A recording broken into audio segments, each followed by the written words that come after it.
નમસ્કાર, ભાગીદાર પરમાં આપનું સ્વાગત છે. હું છું કૃષ્ણા. દર્શક મિત્રો, વાપરેલું અને વેડફેલું પાછું નહીં આવે, પણ વાવેલું અનેક ગણું થઈને પાછું આવશે. તો આજના વિચાર સાથે શરૂ કરી આપણા ભાગ્યના દર્પણને રજૂ કરતો અમારો વિશેષ કાર્યક્રમ ભાગ્ય દર્પણ.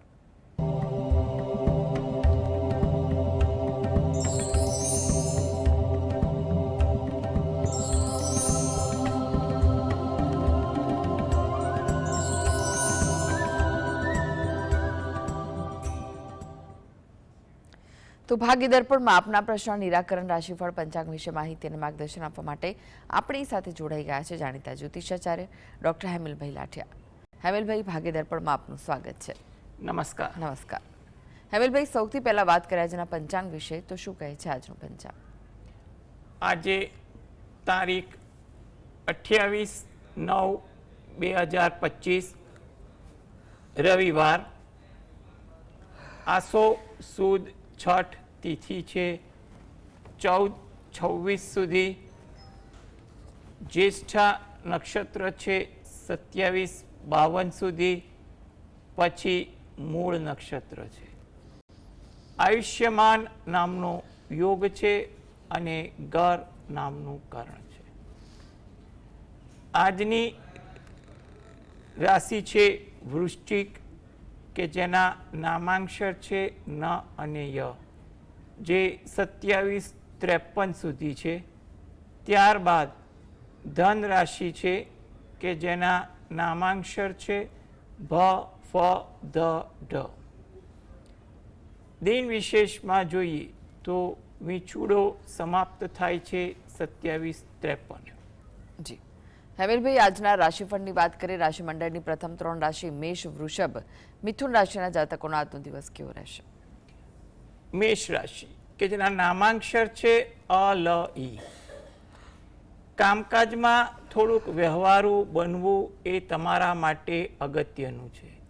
નાની નાની બાબતમાં જેટલી તમે એકાગ્રતા, ધ્યાન આપશો એટલી તમારી દિનચર્યામાં સરળતા રહેશે. સહકારની ભાવના પણ આજે તમારામાં જોવા મળી શકે છે, જેથી કરીને તમને કામકાજમાં અન્યનો પ્રત્યક્ષ કે પરોક્ષ રીતેનો તમને ભાવ જોવા મળી શકે. કોઈ વાત જાણવા મળે, શીખવા મળે તેવું પણ બને. વૃષભ રાશિ કે જેના નામાંક્ષર છે બ, વ, ઉ. કોઈ જગ્યાએ મુસાફરી થાય કે તેનું આયોજન થાય તેવું બને. નાની નાની વાતચીતમાં ધ્યાન રાખવું એ જરૂરી છે. જેટલી વાતચીત કરવામાં એકાગ્રતા રાખશો એટલી તમારા માટે વાત સારી રહેશે. વાતચીતમાં કોઈ ફળદાયી આશાસ્પદ પણ બને, માટે આજે વાતચીતમાં થોડું ધ્યાન, એકાગ્રતા રાખશો એ લાભપ્રદ બની શકશે. જેથી કરીને કઈ વાત કેવી રીતે કેવી, કયા વખતે કેવી વગેરેનું ગણિત તમારા માટે લાભદાયક રહે. પરિચિતો સાથે સમય પણ સારી રીતે પસાર થાય. કંઈ પણ વિષય વસ્તુની ચર્ચાઓ આજે તમારામાં વધે તેવું પણ બને. મિથુન રાશિ, જે લોકોને વિદેશ જવા માટે કામકાજ ચાલતું હોય, ખરીદી ચાલતી હોય, એ ખરીદી, કામકાજ કે સલાહ સૂચન બાબતે આજનો દિવસ એકંદરે આશાસ્પદ છે. મજાકવાળી વૃત્તિથી દૂર રહેવું, જેથી કરીને જાણે અજાણે કોઈની લાગણી ના દુભાય, કોઈ જગ્યાએ મુસાફરી થાય કે તેનું આયોજન થાય તેવું બને. જી હવે વાત કરીએ કર્ક, સિંહ, કન્યા રાશિના જાતકોની, તેમનો આજનો દિવસ કેવો રહેશે? કર્ક રાશિ કે જેના નામાંક્ષર છે ડ અને હ. વ્યવહારુ અભિગમ રાખવો જરૂરી છે. આજે જેટલા વ્યવહારુ બનશો એટલું તમારા કામકાજમાં, દિનચર્યામાં સરળતા રહેશે. તમારી પ્રતિભા આજે સારી દેખાય. તમારા કામની કદર પ્રત્યક્ષ કે પરોક્ષ રીતે થાય તેનો તમને સંતોષ જોવા મળે. આજે તમારા કોઈ પસંદગીનું કાર્ય કરવાની પણ તક મળે, જેનો તમને ખુશીનો ભાવ પણ જોવા મળી શકે. સિંહ રાશિ કે જેના નામાંક્ષર છે મ અને ટ. થોડી ધીરજ આજે તમારે તમારા કામકાજમાં રાખવી, જેથી કરીને ધીરજના ફળ મીઠા સાબિત થઈ શકે. કુટુંબને લગતું કોઈ કાર્ય કરવાનું હોય એ કાર્યમાં તમારું કંઈ પણ પ્રકારનું યોગદાન આજે થાય અને યોગદાન આપવાની ખુશી પણ તમને જોવા મળે. મનમાં કોઈ પણ એક વાતની ખુશીનો અનુભવ થાય અથવા કોઈ પ્રસંગની ખુશી તમે અનુભવો તેવું પણ બની શકે. કન્યા રાશિ કે જેના નામાંક્ષર છે પઠણ. કામમાં પ્રગતિ થાય કે કંઈ પણ પ્રકારની તમારી સારી નોંધ લેવાય તેવું પણ બની શકે, જેથી કરીને કામકાજમાં તમને ઉત્સાહ, એકાગ્રતા અને ધગશ પણ સારી જોવા મળે. કોઈ જગ્યાએ નવી ઓળખાણ થાય, નવા પરિચિતોને મળવાનું થાય, એમાં પણ તમને ખુશીનો સંતોષ જોવા મળે. કોઈ નવી વાત જાણવા મળે અથવા પોતાના મનની કોઈ જગ્યાએ વાત રજૂ કરવાની તક મળે તેવું પણ બની શકે. જી હેમિલભાઈ, તમે જોડાયેલા રહેશો. આગળ પણ બાકીની રાશિઓનું રાશિફળ આપની પાસેથી જાણીશું. ભાગી દર્પણમાં આગળ વધે તે પહેલા લઈએ બ્રેક.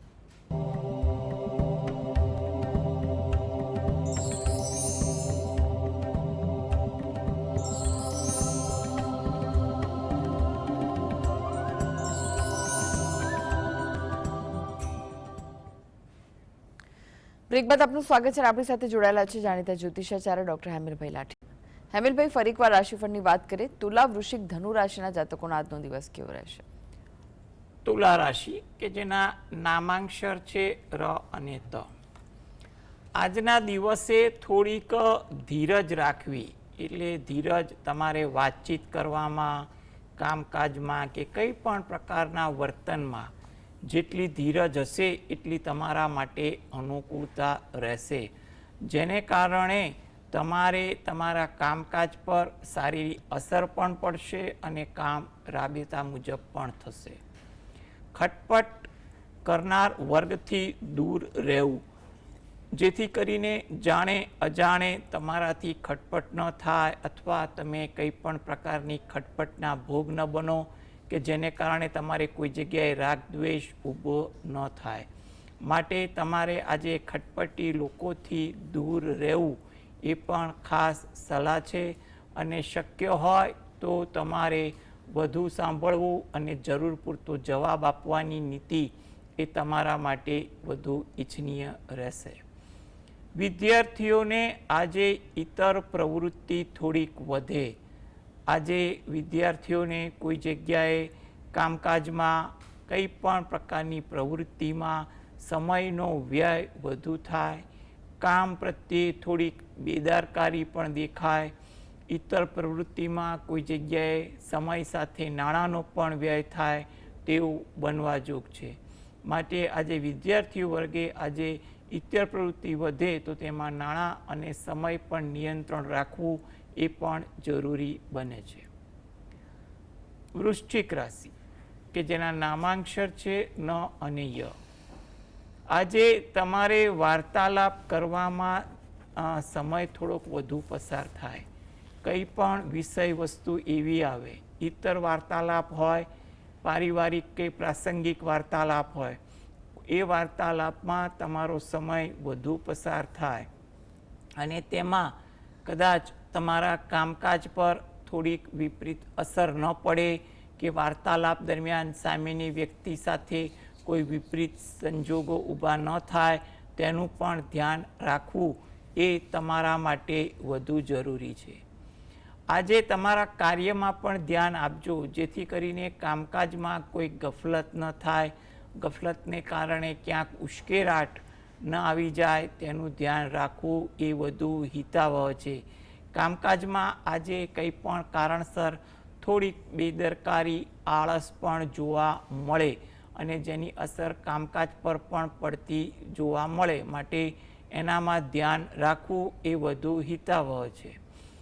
આતુરતા પણ તમારામાં વધુ જોવા મળે. કોઈ જગ્યાએ વાત જાણવાની હોય, સાંભળવાની હોય કે વાત કહેવાની હોય, આતુરતા વધી જાય અને તેને કારણે પણ તમારા સ્વભાવમાં ક્યાંક ઉશ્કેરાટ, ઉતાવળ આવે.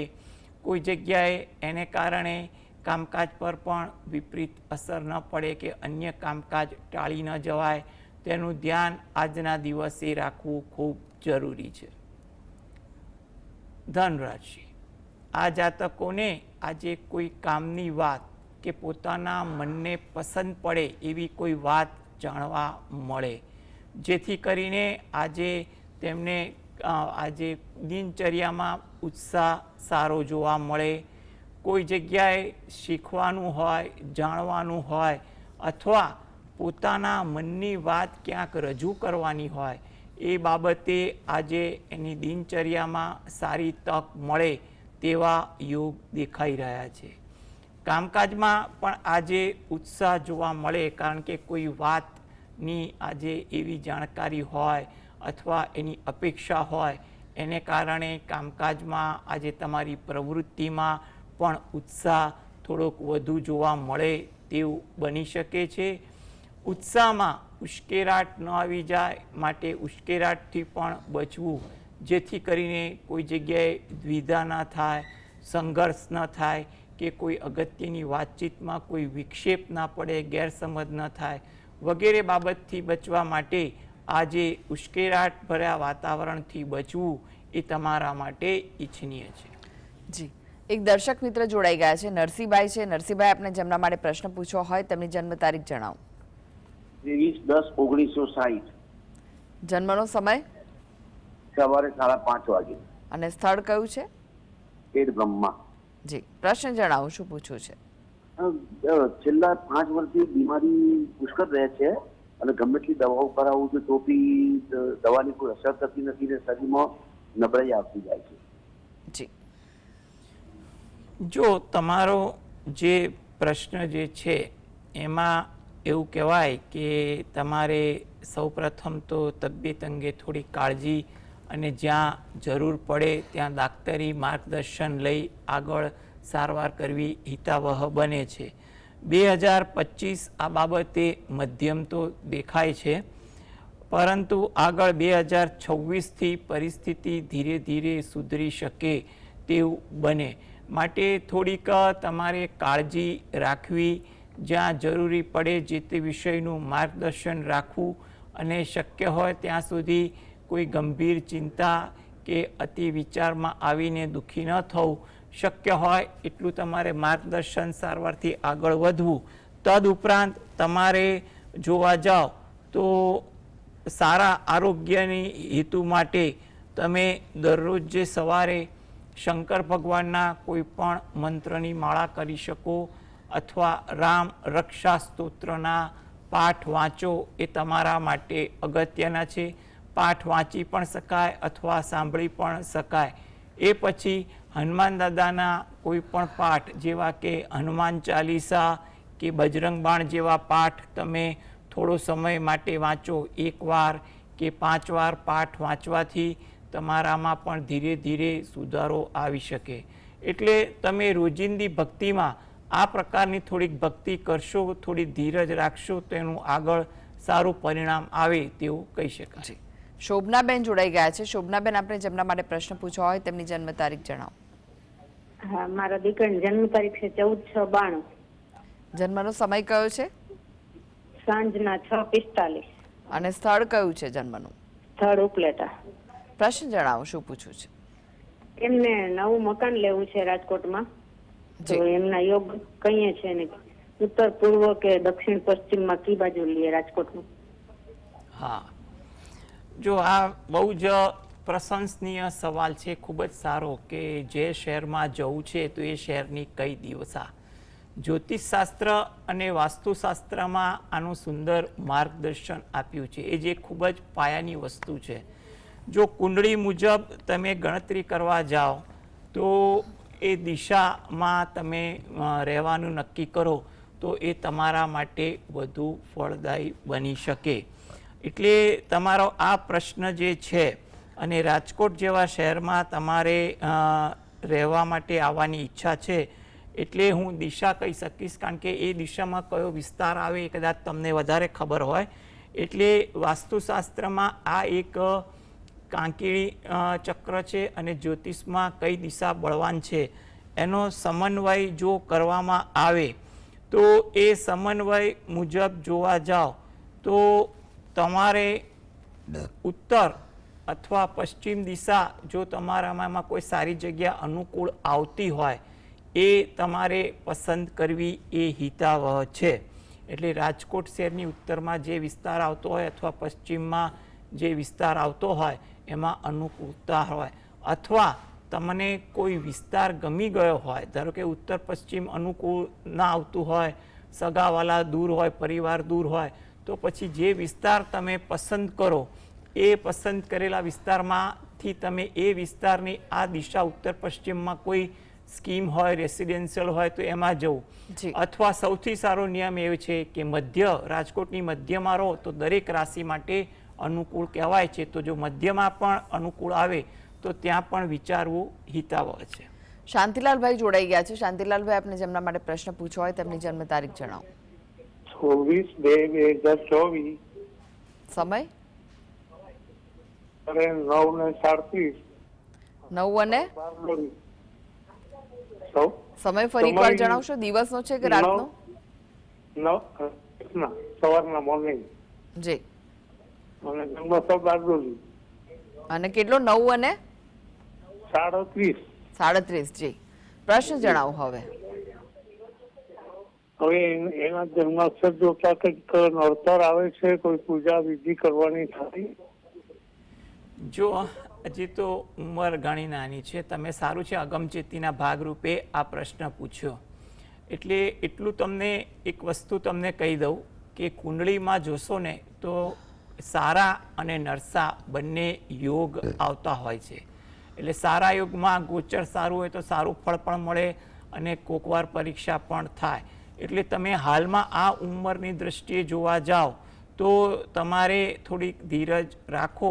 બાળક થોડુંક સરખી રીતે બેસતું ઉઠતું થાય ત્યારે તમે આ પ્રશ્નને લઈ નજીકના વિદ્વાન પાસે માર્ગદર્શન લઈ લો અને એમાં જે તમને પૂજા પાઠ કરવાનું સૂચવે એ તમે કરી શકો. કારણ કે અત્યારના ઉંમરને વખત જોતે એવું લાગે કે થોડો વખત વેઇટ કરો અને થોડું બાળક હજી 1 વર્ષ પછી તમે જો થાય તો એ તમારા માટે વધુ અનુકૂળ રહેશે. કારણ કે પૂજામાં બેસી શકે ને એવી સ્થિતિ હોય ને તો એ વધુ સારું છે. એટલે સારું છે કે પૂજામાં કોઈ ખરાબ દોષ હોય અને એનું નિરાકરણ તમારે કરવું હોય તો શાસ્ત્રક વિધિના જાણકાર પાસે એનું માર્ગદર્શન લઈ યોગ્ય સમય કાઢીને તમે ચોક્કસ કરાવી શકો ખરા. જી. હવે વાત કરીએ અંતિમ 3 રાશિ મકર, કુંભ, મીન રાશિના જાતકોની. તેમનો આજનો દિવસ કેવો રહેશે? મકર રાશિ કે જેના નામાંક્ષર છે ખ અને જ. મનમાં તમને કઈ પણ પ્રકારના વિચારો વધુ આવે. મન આજે વિચારશીલ થઈ જાય. કોઈ નવીન સમાચાર મળે, જાણવા જેવી વાત સાંભળવા મળે તેવું બને. આજે તમારું થોડું ધાર્યું પણ થાય તેવું બને. કુંભ રાશિ નામાંક્ષર છે ગ, સ, શ. કામકાજમાં સાનુકૂળતા થોડીક વધે. વિવાદવાળી વાતચીત, વાતાવરણથી દૂર રહેવું એ સલાહભર્યું છે. વાહન ધીમે ચલાવવું એ પણ તમારા માટે અગત્યનું છે. મીન રાશિ નામાંક્ષર છે દ, ચ, ઝ, થ. ધાર્મિક ભાવના, વિચારસરણી આજે તમારામાં વધુ જોવા મળે. કોઈ જગ્યાએ પ્રવાસનું આયોજન થાય અથવા પ્રવાસ થઈ શકે તેવા પણ યોગ બને. વડીલ વર્ગથી તમારા કામકાજમાં તમારી દિનચર્યા બાબતે પ્રોત્સાહન મળે તેવું પણ બને. જી. હેમિલભાઈ, જીએસટીવી સાથે જોડાવા માટે દર્શક મિત્રોને માહિતી અને માર્ગદર્શન આપવા માટે આપનો આભાર. નમસ્કાર. નમસ્કાર. તો દર્શક મિત્રો, આ સાથે જ ભાગીદાર પણ આજે બસ આટલું જ. મને રજા આપશો. નમસ્કાર.